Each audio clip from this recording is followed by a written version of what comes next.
చిన్నోళ్ళకే దొంగ, ముదుర్లకే ముదురు, దేశ ముదురు లెక్కనే ఉన్నట్టున్నది కదా గీడున్న దొంగోడి పరిస్థితి. కామారెడ్డి జిల్లా పిట్లంకాడున్న ఒక బంగారు దుకాణంలో సొమ్ములు కాజేసిన గీ దొంగోడు పోలీసోళ్లకు చిన్న ఆధారం కూడా దొరకకుంటెట్లా జాగ్రత్తలు పడ్డాడో చూడుండ్రి.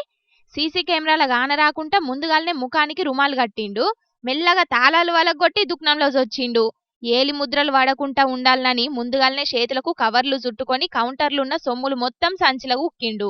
ఇక ఆ దుకాణంలున్న మొత్తం బంగారు ఎండి సొమ్ముల్ని తీసి పెద్ద సంచి నింపుకున్నాడు గిట్లా.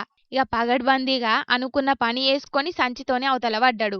కానీ మళ్ళేమనుకున్నాడో ఏందో గాని వెనకకచ్చిండు. ఇక లోటల నీళ్లు తీసుకొని ఏడేడ అడుగులేసిండో, ఏడేడ ముట్టుకున్నాడో మొత్తం నీళ్లు కొట్టిండు. ఇక ఇదంతా ఆడున్న సీసీ కెమెరాల రికార్డ్ అయ్యే వరకు ముచ్చట బయటపడ్డది.